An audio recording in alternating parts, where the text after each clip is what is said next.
Halo, selamat siang. Kembali lagi dengan saya Nitali Ulangi ya. Kali ini kita ada di NCK. Nah, ini edisi bukan edisi jualan ya, ini edisi curhat curcol. Ngalor ngidul. Anyway, beberapa hari ini hati ini terbeban, bukan terbeban sih, terngiang-ngiang dengan kata setiap masa ada orangnya, setiap orang ada masanya. Ini bukan bahasa baru, ini sih sudah bahasa lama, tetapi bahwa memahami bahwa setiap masa ada orangnya dan setiap orang ada masanya, itu juga bisa sedikit melegakan. Kadang kan ketong capek ini berlari ya, masing-masing dengan pekerjaannya, masing-masing dengan mungkin hobi atau passionnya ya, tapi dalam bidang tersebut, dalam passion itu, dalam pekerjaan kita tidak sendiri, ada banyak orang toh. Nah, ini juga mau bahas tentang ya itu sih, kadang ada semacam sense of competition. Kemudian dengan bukan maraknya sih, memang kita sudah hidup di zaman digital kan, itu lebih gampang untuk kita melihat ke kanan dan ke kiri ya, memantau orang kanan dan kiri. Kebiasaan memantau ini kadang baik kalau kita mantau siapa dulu ya, tergantung siapa yang kita pantau. Tapi kegiatan memantau orang lain itu kadang juga punya dampak negatif. Ini juga saya pernah bahas tentang membandingkan diri dengan orang lain. Ya, syukur-syukur kalau kita bandingkan diri dengan orang yang di bawah kita ya, akhirnya kita jadi lebih bersyukur dan hidup akhirnya jadi lebih positif. Tapi kalau kita membandingkan diri dengan orang yang di atas kita, masih ada dua hal juga. Bisa jadi kita bandingkan diri dengan orang yang lebih dari kita, kemudian kita termotivasi, atau bandingkan diri dengan orang yang lebih dari kita terus kita frustasi. Nah, itu. Jadi membandingkan diri pun harus lihat-lihat dulu ya. Jadi kalau kita punya kendaraan, punya motor maupun punya mobil, kalau kita habiskan waktu lihat kanan kiri atau lihat ke belakang, wah, tidak jalan-jalan nanti. Son jalan-jalan, keton diam di tempat sah. Atau jangan sampai keton tetap jalan tapi bisa jadi kecelakaan karena tidak lihat di depan. Ada satu istilahnya visual yang beta mau bagikan. Jadi ini banyak terjadi sih ketika ketong membandingkan diri dengan orang yang sesama ketong, misalnya teman-teman seumuran, teman-teman seangkatan, begitu toh. Jadi mari kita bayangkan kita semua ini ada di track lari ya. Track ini bukan auto track ya, maksudnya track jalur lari kayak kita mau lomba tuh. Jadi kita semua berdiri sama-sama nih om, masing-masing di jalurnya sendiri-sendiri. Kita terlihat kita sedang berlari bersama-sama ya, jadi mulai sekolah sama-sama, mulai SD, mulai TK, SD, SMP, SMA, kuliah, bahkan mungkin menikah sama-sama kan. Ini kita di track kita masing-masing nih ya.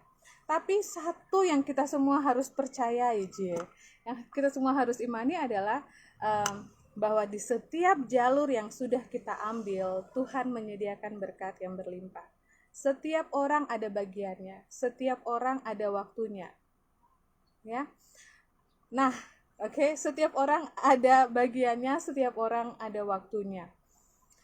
Kita sedang, jadi bayangkan kita semua ini lagi jajaran di tempat yang sama. Halo, selamat siang, mari masuk kak. Kayaknya ganti posisi dulu ya. Iya. Oke. Jadi mari kita bayangkan kita di satu track, satu jalur yang sama. Jadi baris dengan orang lain, tetapi ingat, jalur kita, setiap orang punya jalurnya tuh beda-beda. Tuhan sudah siapkan. Jadi pada saat yang sama, mungkin setelah beberapa tahun kita berlari, mungkin masih iring-iringan nih dengan teman-teman, sama selesai kuliah sama-sama misalnya ya. Tapi kalau kita bandingkan dengan kanan kiri, itu it's not wise. Kenapa tidak wise? Karena percaya saya, di setiap jalur itu halang rintangnya beda. Mungkin pada saat yang sama dia pas kedapatan bonus di jalurnya dia. Walaupun kita sama-sama ya, tapi setiap jalur itu ada seperti pagar. Dan let me tell you one thing ya, pagarnya itu ada kawat durinya.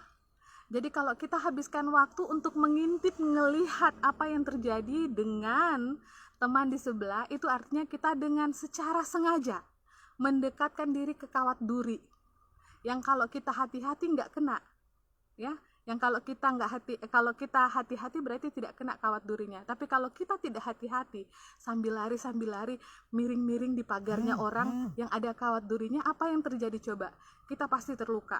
Nah, itulah yang terjadi ya. Kadang kan kalau ini ya curhat juga sih ya. Jadi ada orang yang curhat dan kita juga bagi. Ternyata sejak BDR, bekerja dari rumah ini, banyak orang habiskan waktu di sosial media ya, mau lihat, kepoin orang karena lebih sering dengan HP. Ya syukur-syukur kalau nonton live-nya NCK ya, jadinya belanja. Tapi kadang kita juga akhirnya mengikuti apa yang dilakukan oleh orang, dan kadang itu ada yang merasa sedikit kayak merasa tertinggal. Aduh, dia kok sudah ke depan, saya kok masih ke belakang. Kalau kita hati-hati, maka kita melihat itu sebagai motivasi. Artinya kawat duri itu tidak mengenai kita karena kita melihatnya sebagai motivasi. Wah, dia bisa. Bagaimana caranya supaya seperti itu Wih, kok dia bisa Bagaimana caranya? Nah, itu berarti kita melihat, tetapi kita berhati-hati sehingga kawat durinya tidak kena. Ya. Tetapi kalau kita lihat dan langsung merasa, aduh, kok kenapa dong semua sebegini, kok beta sonde. Nah, apa yang terjadi pada saat itu? Pada saat kita melihat orang lain, kemudian kita merasa kayak down, aduh, kadang ada penyesalan, aduh, coba saya, adik kalau saja. Nah, yang terjadi adalah kita melihat ke kanan dan ke kiri, ke jalur treknya orang, tidak hati-hati dan terkena. So ya, mungkin saran untuk diri sendiri dan juga untuk orang lain yang mungkin merasa cocok ya. Ingat, lebih banyak lihat ke depan. Lihat, halang rintang tiap orang itu beda. Kapan kita dapat halang rintang itu berbeda. Jangan sampai saat ini kita memang sedang menghadapi halang rintang di jalur kita. Kemudian kita lihat di sana, kok dia jalannya mulus-mulus. Oh iya, karena halang rintangnya mungkin sudah selesai, atau mungkin saja halang rintangnya belum ada, ya. Jadi beda-beda walaupun kita sama-sama mulai jalur. Tapi satu hal yang harus kita percayai ya, Tuhan itu tidak pernah salah memberikan berkat. Bahkan hal-hal yang saat ini kita anggap kekurangan, misalnya, aduh saya ini pendiam sekali. Beta mulu mati, beta bisa omong. It is a blessing, my dear. It is a blessing indeed. Ya, itu pun berkat. Atau mungkin kayak kita bandingkan diri, aduh dia nih terlalu cekatan, terlalu bagus begini.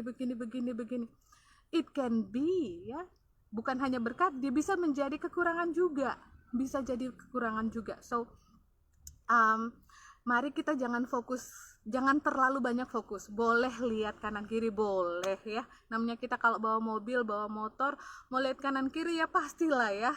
Ke belakang aja masih ada spion kan ada untuk lihat ke belakang, tapi bukan berarti lihat seterusnya ya.